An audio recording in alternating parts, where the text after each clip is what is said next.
जय श्री कृष्णा। शारदीय नवरात्रि समाप्त होने के बाद दशहरा और उसके तुरंत बाद ही मनाया जाएगा करवा चौथ का पावन पर्व।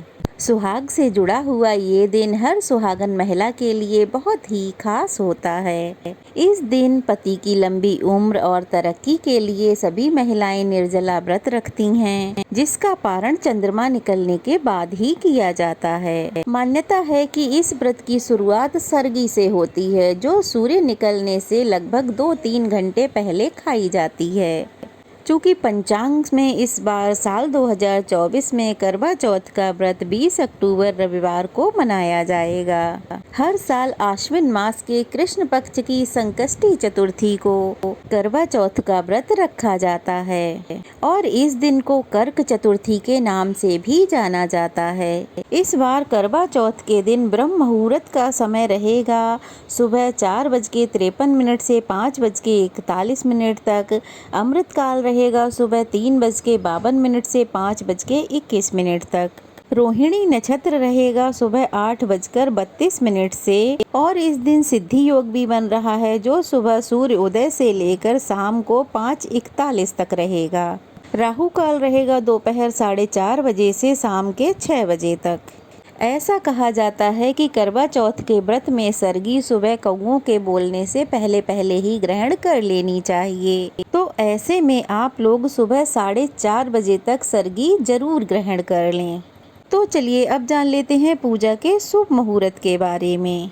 करवा चौथ की पूजा का सबसे शुभ मुहूर्त जो कि शाम का मुहूर्त होता है, वो रहेगा शाम 5:46 से 7:09 तक। इस समय में आप चंद्र देवता की पूजा की तैयारी कर लें और हाथ में गेहूं या चावल के 7 या 9 दाने लेकर व्रत की कथा पढ़ अथवा सुन लें। जो भी मुख्य पूजा होती है उसकी तैयारी कर लें और रात 8:15 पर चंद्रोदय का समय होगा। तो इस समय आप चंद्र देवता को अर्घ देने के बाद अपने पति के हाथों से जल और मिठाई खाकर या जो भी पकवान आपने बनाए हैं, आपके यहाँ परंपरा रूप में जो भी चीज ग्रहण की जाती हो उन्हें ग्रहण करके आप अपना व्रत खोल लें। तो चलिए अब जान लेते हैं कि पूजा की थाली में ऐसी 7 कौन सी सामग्री हैं जिनके बिना करवा चौथ की व्रत या पूजा अधूरी मानी जाती है। सबसे पहले आपको पूजा विधि के बारे में जानना चाहिए। करवा चौथ से एक दिन पहले आप मेहंदी आदि लगा लें और सुहाग की सभी सामग्री इकट्ठी कर लें, क्योंकि करवा चौथ के व्रत में सुबह के समय सरगी ग्रहण की जाती है, तो स्नान करने के बाद ही सरगी ग्रहण करनी चाहिए। और अगर किसी कारण बस स्नान करना संभव ना हो तो ऐसे में आप हाथ मुंह धोकर धरती माता को प्रणाम करके करवा माता का ध्यान करके उसके बाद ही सरगी ग्रहण करें। सरगी में नमक की चीज़ें बहुत ज़्यादा ऑयली चीज़ें नहीं खानी चाहिए। ड्राई फ्रूट्स, फलों का जूस, नींबू पानी, नारियल पानी, इन चीज़ों का प्रयोग आपको सरगी में करना चाहिए। करवा चौथ के दिन सुबह स्नान करने के बाद साफ सुथरे वस्त्र धारण करें, 16 श्रृंगार करें। उसके बाद एक साफ मंदिर के पास की दीवार पर गेरू से करवा माता का चित्र बनाएं। हो सके तो मार्केट में जो करवा माता की तस्वीर मिलती है उनकी स्थापना करके भी आप पूजा कर सकती हैं। इसके बाद 16 श्रृंगार करके करवा चौथ की कथा पढ़ें अथवा सुने। कथा दोनों ही समय सुननी चाहिए। इसके बाद निर्जला व्रत रखें। अपनी सासू माँ या घर में जो भी बड़े हैं उनके पैर छुएं।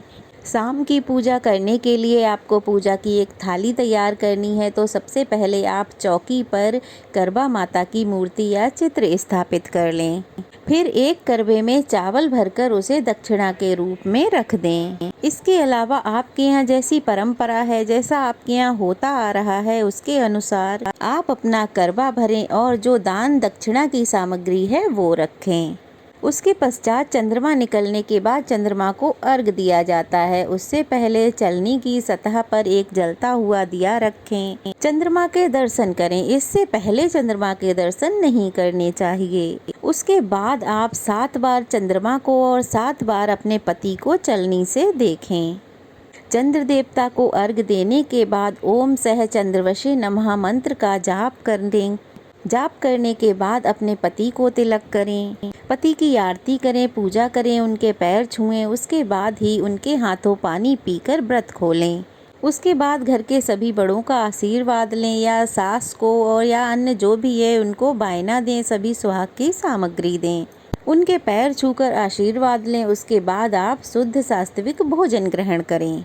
अब जानते हैं पूजा की थाली में कौन कौन सी सामग्री होना बहुत ज़रूरी है। सबसे पहला करवा, क्योंकि करवा पूजा का मुख्य पात्र होता है।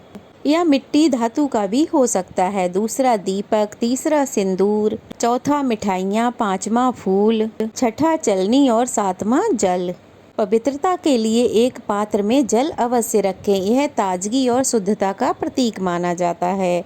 ये थी आज की वीडियो। उम्मीद है जानकारी पसंद आई होगी। पसंद आई हो तो वीडियो को लाइक करें, शेयर करें, ढेर सारा प्यार और आशीर्वाद दें। अगर नए हैं तो प्लीज़ चैनल को सब्सक्राइब करें। चलिए फिर मिलते हैं, तब तक के लिए जय श्री कृष्णा।